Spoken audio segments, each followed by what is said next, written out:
السلام علیکم۔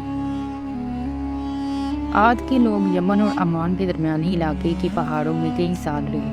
وہ جسمانی طور پر اچھی طرح سے تعمیر کیے گئے تھے اور خاص طور پر اونچے ٹاوروں والی اونچائی عمارتوں کی تعمیر میں اپنی دستکاری کے لیے مشہور ہے۔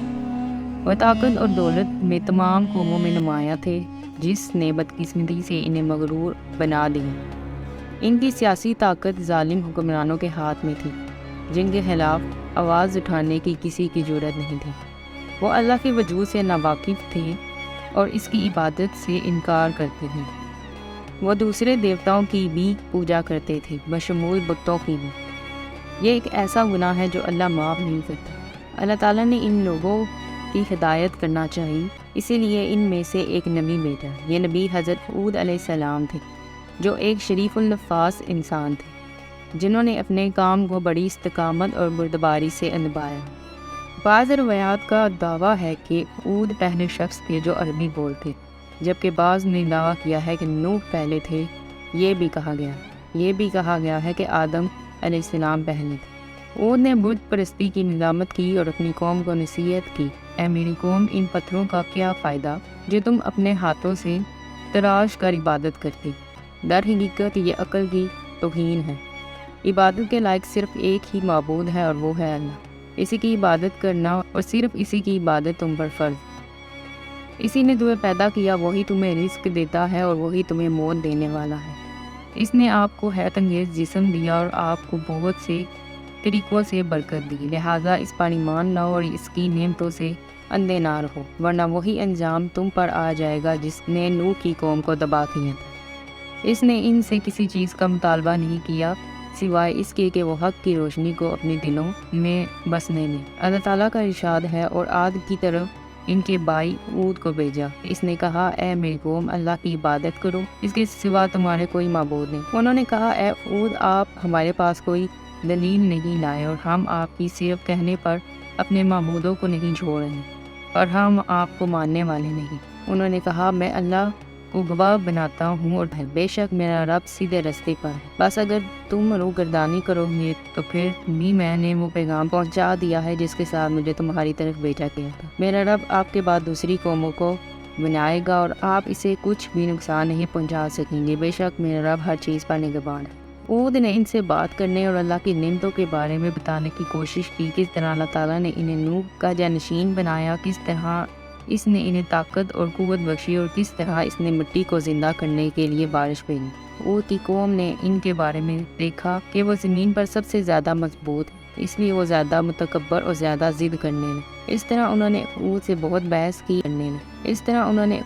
بہت بحث کی۔ انہوں نے پوچھا، اے ہود، کیا تم کہتے ہو کہ ہم مرنے اور مٹی ہو جانے کے بعد دوبارہ زندہ کیے جائیں گے؟ آپ نے فرمایا، ہاں، تم قیامت کے دن واپس آؤ گے اور تم میں سے ہر ایک سے پوچھا جائے گا کہ تم نے کیا کیا۔ آخری بیان کے بعد کہکوں کی گونج سنائی دی۔ اتنے عجیب ہیں ہود کے دعوے۔ کفار آپس میں بگڑ گئے۔ ان کا عقیدہ تھا کہ جب انسان مرتا ہے تو اس کا جسم وہ سیدھا ہو کر مٹی میں بدل جاتا ہے جو ہوا سے بہہ جاتی۔ یہ اپنی اصل حالت میں کیسے واپس آ سکتا ہے؟ پھر قیامت کی کیا اہمیت ہے؟ مردے کیوں زندہ ہوتے ہیں؟ ان تمام سوالات کو ہود نے صبر سے قبول کیا۔ اس کے بعد انہوں نے قیامت کے بارے میں اپنی قوم سے خطاب کیا۔ انہوں نے وضاحت کی کہ قیامت کے دن پر یقین اللہ کے انصاف کے لیے ضروری۔ انہوں نے وہی بات سکھائی جو ہر نبی نے اس بارے میں سکھائی۔ حضرت ہود علیہ السلام نے فرمایا، اللہ چاہتا ہے کہ آپ کو سیدھی راہ دکھائے، اسی لیے اس نے مجھے آپ کو سیدھی راہ دکھانے کے لیے بھیجا۔ نوح کا سیلاب اور اس کا قصہ آپ سے زیادہ دور نہیں، اس لیے جو کچھ ہوا اس سے مت بولنا۔ کافر تباہ ہو گئے، ہوا وہ کتنے ہی مضبوط کیوں نہ ہو۔ سرداروں نے پوچھا، کون ہے جو ہمیں تباہ کرے گا؟ ہود علیہ السلام نے جواب دیا، اللہ۔ ہود اور ان کی قوم کے درمیان کشمکش جاری رہی۔ سال گزرتے گئے اور وہ مزید مغرور، زیادہ ضدی، زیادہ جابر اور اپنے نبی کے پیغام کے زیادہ منحرف ہو گئے۔ مزید برآں انہوں نے ہود پر ایک پاگل ہونے کا الزام لگانا شروع کیا۔ ہود اور ان کی قوم اللہ کے وعدے کے انتظار میں تھی۔ وہ سالی پورے ملک میں پھیل گئی کیونکہ آسمان نے مزید بارش نہیں بھیجی۔ سورج نے صحرا کی ریت کو جلسا دیا، آگ کی ڈس کی مانند جو لوگوں کے سروں پر جمی ہوئی تھی۔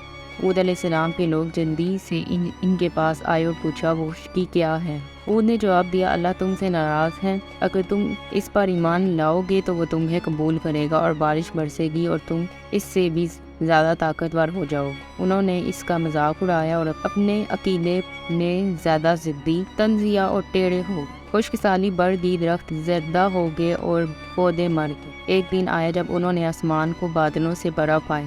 اود کی قوم خوش ہوئی جب وہ اپنے خیموں سے باہر نکلی، یہ پکارتے ہوئے ایک بادل جو ہمیں بارش دے۔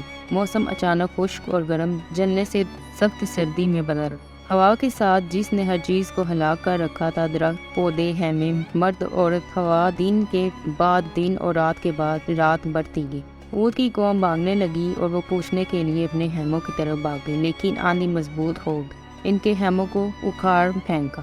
وہ کپڑے کے ڈکنوں کے نیچے چھپ گئے، لیکن آندھی پھر بھی مضبوط ہو گئی۔ اللہ تعالیٰ کا ارشاد ہے، پھر جب انہوں نے اسے ایک گھنے بادل کی طرح اپنی وادیوں کی طرف آتے دیکھا تو کہنے لگے، یہ بادل ہے جو ہم پر بارش لاتے، بلکہ یہ وہ عذاب ہے جس کے لیے تم جلدی مانگ رہے تھے۔ ایک ہوا جس میں دردناک عذاب ہے، ہر چیز کو اپنے رب کے حکم سے فنا کرنے والا۔ یہ پرتشدد آندھی اس وقت تک نہیں رکی جب تک کہ پورا خطہ کھنڈرات میں تبدیل نہ ہو گئی اور اس کے شریر لوگ تباہ ہو گئے۔ صحرا کی ریت نکل گئی، صرف ہود اور ان کے پیروکار محفوظ رہے۔ انہوں نے حضر موت کی طرف ہجرت کی اور وہاں امن کے ساتھ رہنے لگے اور اللہ کی عبادت کرتے رہے جو کہ ان کا حقیقی رب۔ جاتے جاتے ایک سوال کہ حضرت ہود علیہ السلام کے بعد اللہ نے کس نبی کو اس دنیا میں لوگوں کی رہنمائی کے لیے بھیجا؟ آپ ہمیں اس کا جواب کمنٹ کے ذریعے دے سکتے ہیں۔ ہماری سیریز کا حصہ بننے کے لیے ہمارے چینل کو سبسکرائب کریں۔ جزاک اللہ خیرا۔